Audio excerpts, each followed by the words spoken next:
Guys, welcome back to my channel and welcome back to another week of What's for Dinner. If you're new here, hello and welcome. I am Taylor. I'm a stay-at-home mom and I share these What's for Dinner videos with you guys every Sunday to hopefully give you some ideas of some new things to cook, but also to motivate you to cook more for your family. These videos help motivate me to try new recipes and to cook more for my family versus eating out. So I hope that you like these kinds of videos, and if you do, I hope that you will subscribe down below. As always, any recipes that I mention will be linked down below as well. Now let's go ahead and get into this week's What's for Dinner. It is Friday night, and tonight for dinner we are making a brisket. This is a beef brisket that I picked up from Aldi. If you watched my grocery haul, you saw when I got this. It was way back, oh gosh, probably like Thanksgiving time. Yeah, what does it say? User freeze by December 1st. So it was back in November that I bought this, and I just haven't cooked it yet. Kind of intimidated. It takes a long time to cook. So I got this for $10 off, so it ended up only being $11.16, and I've never made anything like this before. Typically, you wouldn't make this in an oven. It has directions for a smoker, which is probably what most people do, but I do not have a smoker, so I am making this in the oven. And it says to preheat the oven to 250 and include a small metal container with water in it close to the heat source for optimal cooking. So I have put a cake pan in there with some water, and I'm going to turn this on to 250, and we are going to put it on this pan over here, this cookie sheet, and cook it uncovered just by itself for 2 hours on 250. And then we're going to take it out, wrap it completely in aluminum foil, and cook it for another 4 hours on 250. So 6 hours to cook this thing. I'm excited. I hope it turns out. Can't wait to eat brisket for dinner. So that's the plan. It's 11:30 in the morning, and 6 hours from now we'll be having brisket.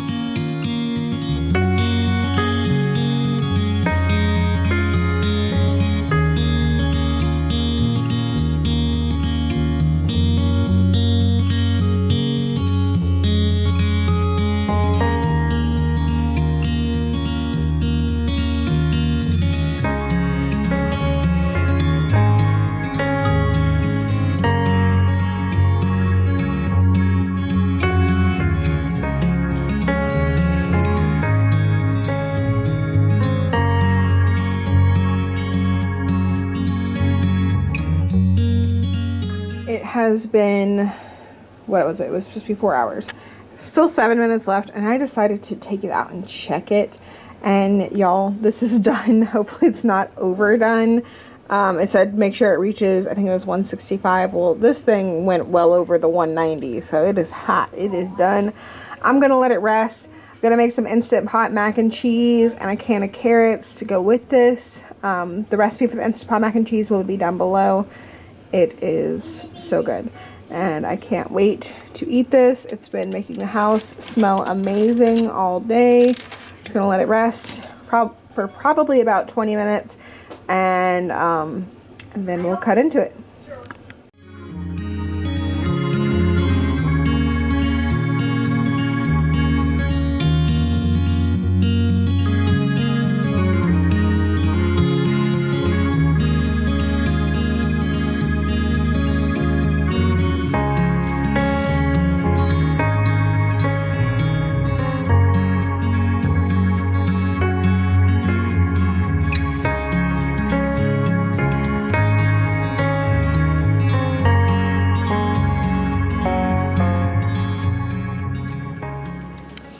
Okay, definitely think that the brisket is a little bit overcooked.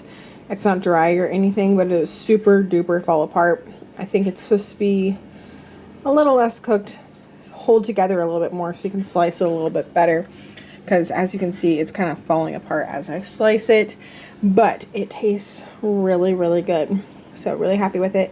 If I ever find another one on markdown and I buy it again, I will definitely cook it for less time and pay more attention to the temperature and remove it when it gets to that like 165. So those are my tips for if you're gonna bake a brisket. Pay attention to the temperature. Don't overcook it. It still tastes really good, but yeah, I don't think it's good. It's supposed to be like that. I could be wrong. I don't know. But here's our mac and cheese and our can of carrots. These are the kids' plates. Yeah, that is going to be dinner for Friday. And tonight for dinner, I am trying a recipe from this cookbook that I haven't tried before. I've mentioned this before. I've had this cookbook for, what, like 12 years now. Better Homes and Gardens cookbook. My dad bought it for me, and I've made a lot of things from it, and we like pretty much everything we've tried. And I was looking for something for pork chops, and I saw this. It's oven fried pork chops, and it sounds good. So that's what we were trying tonight. It seems pretty quick and easy too. So I actually have, I think, 6 pork chops in this bag. The recipe says 4, so I am using a little bit more of the ingredients than it calls for. But I will have this cookbook linked down below, as well as the recipe if I can find it. So as I said, I've got probably, I think, 6 pork chops is what I have in there. I'm gonna mix together 1 egg, about 2 tablespoons of milk, and some pepper. I'm gonna whisk that together. Then I'm gonna dip the pork chops in that. And then I have this stuffing, which is an herb stuffing mix, and I beat it with my meat mallet, and then I also like crushed it with my rolling pin to get it into smaller pieces. I probably should have put it through the food processor, but this is what we got. It's smaller than it was, and I did use a whole bag. The recipe says 1 cup, but it was like 1.5 cups was what was in here, and I figured for those other pork chops I would need the extra stuffing mix. But if you make this and you have extra, you could always just save it for the next time you make it. Just like separate out that 1 cup and then save whatever was left over and use it for the next time you make it. That's what I planned to do, but then I realized I had more pork chops. So I'm gonna dip my pork chops into the egg, into this, and then put it in my baking dish. It says to use a 9x13 and to melt 2 tablespoons of butter and pour it in the bottom, and then kind of like, you know, do this little number to get the butter all over the place. I might use my little like brush to brush it on there. And then they are going to bake on 425 for a total of about 20 to 25 minutes. We're going to do 10, flip them, and then 10 to 15 until they are done. So seems pretty easy. I'm going to go ahead and get started. I've got some mashed potatoes going in the Instant Pot to go with this. I'm going to make a packet of gravy and some green beans. When we wake, hear the birds and see the sun. Side by side our fears are done. Oh, the good times just begun.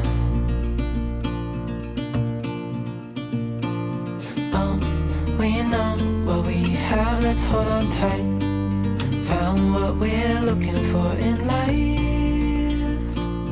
Call us crazy, but things are finally right. With you and I, the future is bright.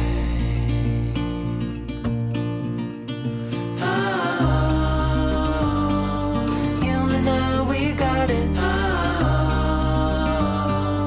We don't need no more. Even in the hard times, you and I can weather any storm. Before I sleep, hear the crickets, see the moon. Side by side and through. No limit to what we can do.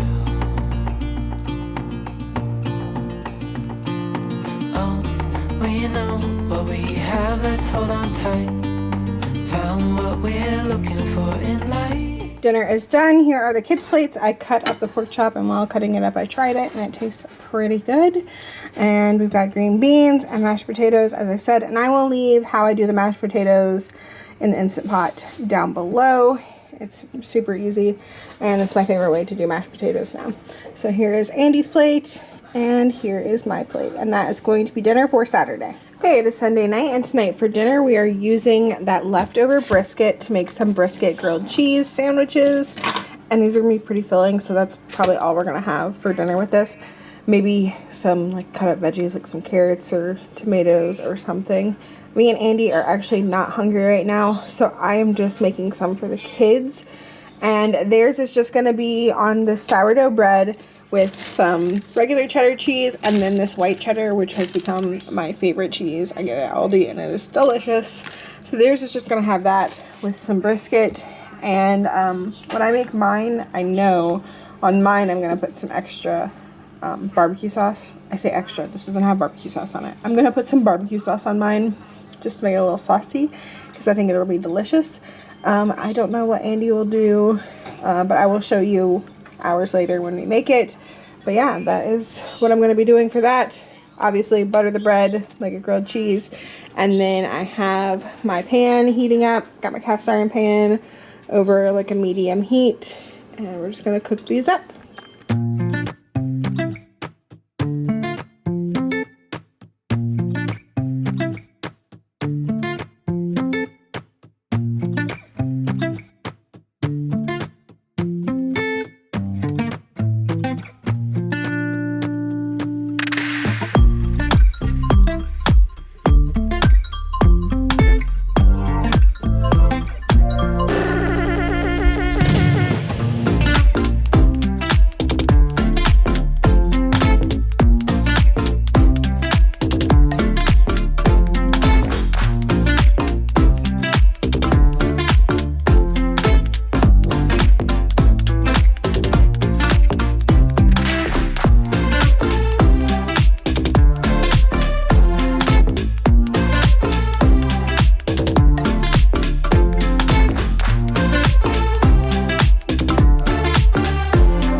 Okay, it is Monday, and tonight for dinner I am trying homemade refried beans in the Crock-Pot. I recently got an immersion blender, so I've been wanting to try to make these.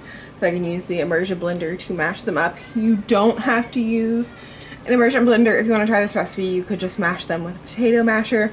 It just won't get as fine as like some canned refried beans. But to me that's okay. I kind of like my refried beans a little bit chunky. So in here I have 3 cups of dry pinto beans, and this does not have to be soaked like overnight or anything. You don't have to pre-soak the beans. I just rinsed them and sorted through them, make sure there wasn't any bad ones, any rocks or anything. And so I placed them in my crock pot, and I'm going to add 7 cups of water, 2 tablespoons of chicken bouillon, 1 tablespoon of onion powder, or you could do 1 diced onion. It's just too early in the morning for me to be dicing an onion, so I don't feel like doing that, but I'm going to do some onion powder. And then 2 teaspoons of garlic powder and 2.5 teaspoons of cumin. And then we'll need some salt and pepper later, but we're not going to add that right now. And did I already say 7 cups of water is what we're going to cover this with. And then it has to cook for 8 hours. She says do not try to cook it for less than 8 hours. Cook it for exactly 8 hours on high. So I'm going to go ahead and get this going so it can cook all day.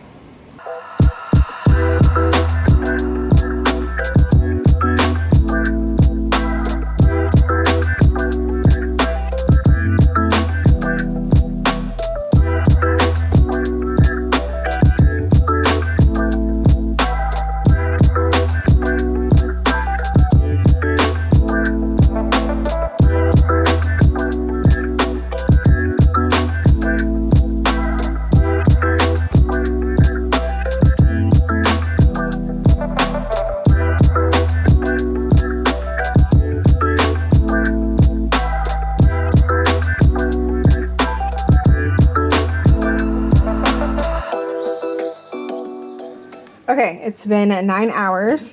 The beans are done. This is what they look like. I did just stir them a second ago. And now I'm going to use my immersion blender. This is the one I bought. I got it on Amazon.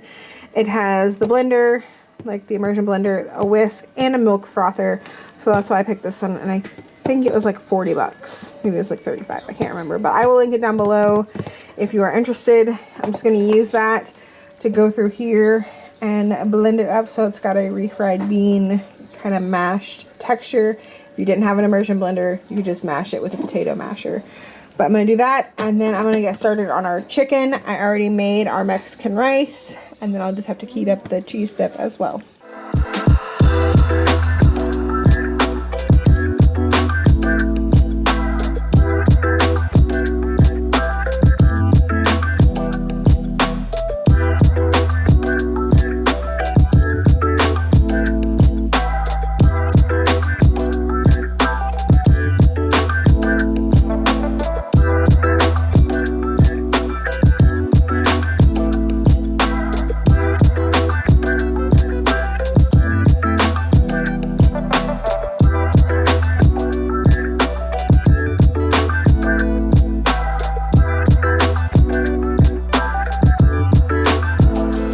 Okay, I don't even think I told y'all what we're having for dinner tonight besides Mexican rice and the refried beans that I made.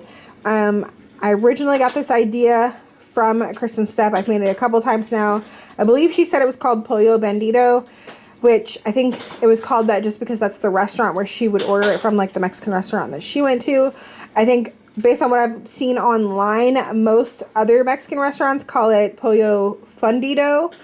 And fundido, I think, means like melted or molten or something. Correct me if I'm wrong. That's what I found on Google. So it's like chicken and melted cheese. So I always see it topped, like the chicken, it's like grilled chicken. I do it in my cast iron pan, and I season it with adobo seasoning, and then you just top the chicken with some cheese dip. And I've got this one from Sam's Club. I'm going to heat some of that up so we can top our chicken with it. It is so delicious. I can see why it was like Kristen's favorite thing to order at the Mexican restaurant, because it's amazing. Like the chicken with the cheese dip and then the rice and beans on the side. It's so good. You definitely got to try it. But as I said, I am going to season both sides of this chicken, or I did season it with the adobo, both sides. Sometimes I do like some salt and pepper too. It doesn't really need it. But that is pretty much it. Goes in there with a little bit of oil and butter and just cook it till it's done.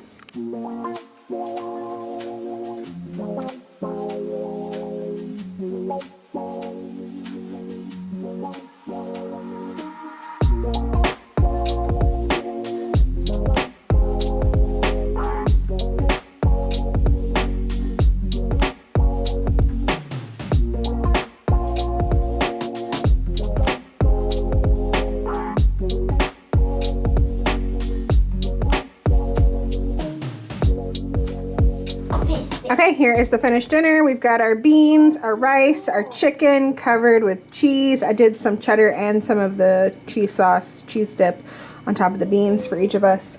I cut the kids' chicken up into like bite-sized pieces. Mine's a little bit bigger. And then I already tasted this cheese dip. Highly recommend. Very, very good. Everyone who says it is good is not lying, and it's also a great deal. I cannot remember the price, but I know like the Gordos or whatever it is that I usually buy is like $5, and it's at least like half the size, if not even smaller. And I feel like this is like $7 or $8, and it's like at least double the size of the other one. Much better price, and it is delicious. Don't quote me on the price. Maybe it's more. I don't remember. Maybe it was 10. I don't know. But it's definitely worth it and delicious. And that is going to be our dinner for Monday. It is Tuesday night, and tonight for dinner we are just having spaghetti, same as always, some noodles, some homemade sauce, and then this Italian loaf of bread from Aldi. And I put the last of this Chef Shammy's butter that we had on it because it is delicious. But that is going to be our quick and easy dinner for Tuesday. It is Wednesday night, and tonight for dinner we are having Crunchwraps. It's been a really long time since I've made these, but I've seen some people make them pretty recently, and I've been wanting them. I kept forgetting, and I finally wrote it down, put it on the meal plan. So I just browned up 1 pound of ground beef with some taco seasoning. Really easy. I think everybody knows how to do that. And then I've got some of my Rico's nacho cheese that I pulled out of the freezer. As you can see, it reheats really well. It defrosts really well. It's the same consistency. It is straight out of the can. It's perfect. Super happy with that. And it's much more of a better price to buy it at Sam's Club in that giant can. It's like $7 versus $3 for the tiny can. So I'm glad that I now know that you can freeze it, because I will keep buying the big can and freezing it for when we do need it. Back here I've got some leftover refried beans. These aren't in the Crunchwraps at Taco Bell. You could totally put them in there if you wanted to, but I just heated them up for us to have them on the side.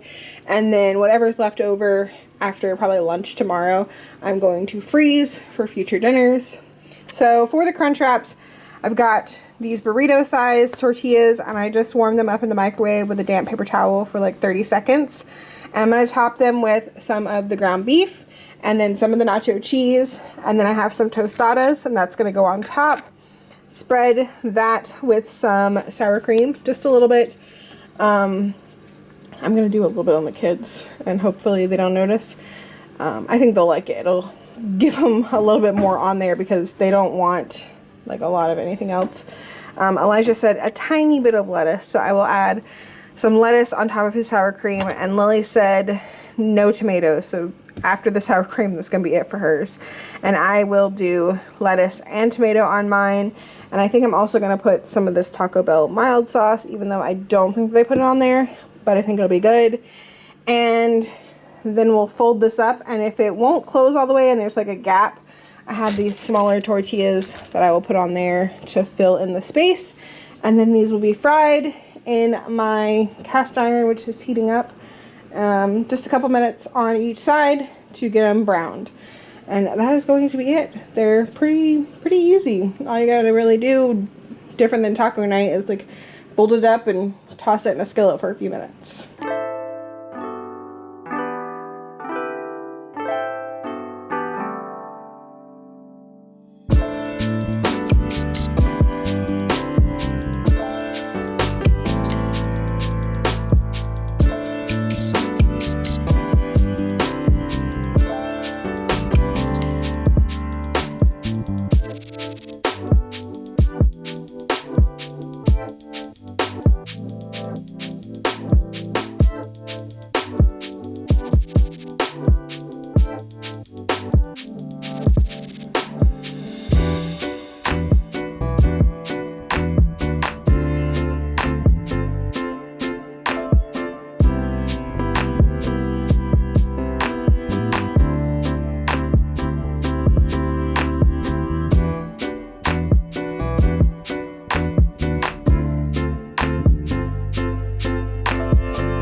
here it is, all plated up. Of course, you don't have to cut them in half. I just did that, one, because it makes it easier for the kids to eat, and two, so I can show you what the inside looks like. I know that this is going to be super delicious. I haven't had Taco Bell in months, like maybe since before COVID. Pretty sure. I've had very limited, like, fast food experiences, like, since COVID. So I'm pretty sure I haven't had Taco Bell since then. So it's been well over a year since I've had Taco Bell, and it's like one of my favorites. So definitely missed this. And I heard that cheesy fiesta potatoes are coming back in March. So I'll definitely be going back to Taco Bell because those are one of my favorite things from there, as are the Crunchwraps. So yeah, that is going to be our dinner for Wednesday.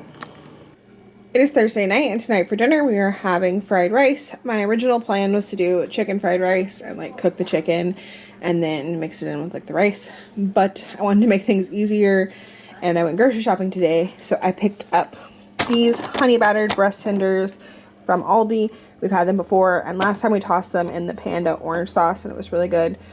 So we're going to do these again today, but this time I decided we're going to try this sweet and sour sauce from Aldi, and I opened it and tasted a little bit on my finger, and I think it's good. So we'll see how we like it on the chicken. And then I'm just going to make my fried rice the way I usually do. I made some rice this morning, put it in the fridge. It is cold. It is best to make fried rice with cold rice. It just works out better. I don't have measurements for this. I just kind of know how I like it. It's all based on the flavor, and like I can kind of tell like by the color of it if it's going to taste right.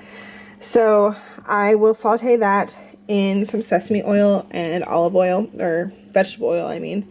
And also I'm going to chop up some of these green onions and do the white part with that. I don't always do that, but when I have it, it's just something that I can use it up and use this up and get rid of it. And so I will do that. And then I'll also chop up the green part to top mine. I don't think anybody else will do that, but I will.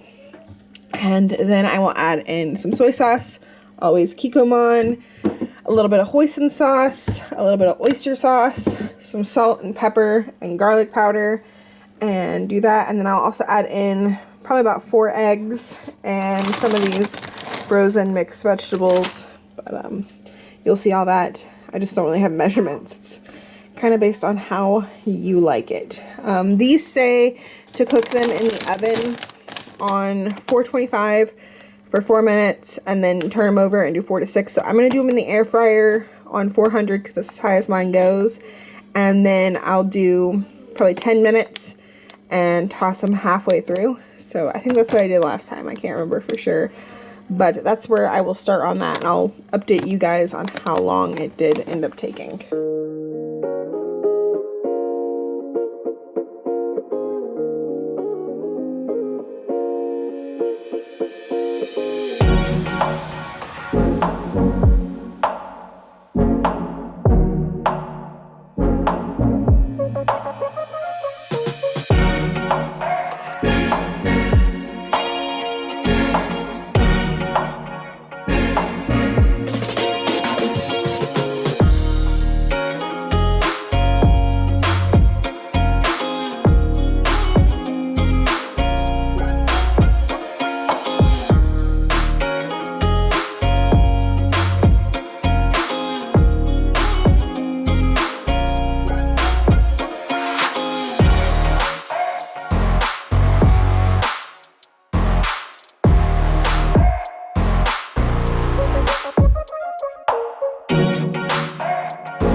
Here is our chicken.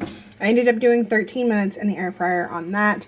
And I decided this time not to toss it in the sauce and just leave the sauce on the side and we can drizzle it over top, because this chicken is really good, like the first day, but the second day when reheated in the microwave, like the breading was a little weird, and I just want to see if not putting the sauce on it like makes a difference. So we're trying it this way tonight, and I'll let you guys know if it reheats better. I'm sure it'd be better even reheated it in the air fryer, but like when Andy takes it to work, he doesn't have an air fryer at work, obviously. So this is what I did for that, and this sauce, I dipped one of the chickens in it, and it's really, really good, so definitely recommend that. It's not just like the one that I make homemade, but it's pretty good. So we've got egg rolls too. I forgot to mention that. These are pork ones from Aldi. These are chicken ones. I think the brand is Chung's. I got them at Kroger, so we're going to test them and see if we like either one of them. I've never bought frozen egg rolls before, so I will let you know. I gave the kids each one of the chicken ones. Well, not each one of them. I cut one in half for them to try. They've never had an egg roll before. So that is theirs. This is mine. I forgot I am going to put some green onion on my stuff. And I have a pork egg roll. I don't know if I'll try a chicken one tonight, but I think Andy's going to try one of each. But yeah, that is going to be our dinner for Thursday. I wanted to give you all a little update on the egg rolls. We did not care for this one, like at all. And it tasted like something about it just tasted strange. Keep in mind though, we're not fans of cabbage. We don't usually eat cabbage, but we do usually like egg rolls. So, yeah. I don't know if it was the cabbage. I don't know if it was another vegetable in there. But yeah, we did not like this one. But this one is pretty good. The pork one from Aldi. We are going to definitely eat that again. So that's my little update on the egg rolls. And that is going to be it for this week's What's for Dinner. Let me know in the comments down below if you're excited to try any of these recipes. I'd love to hear if you guys plan on trying them.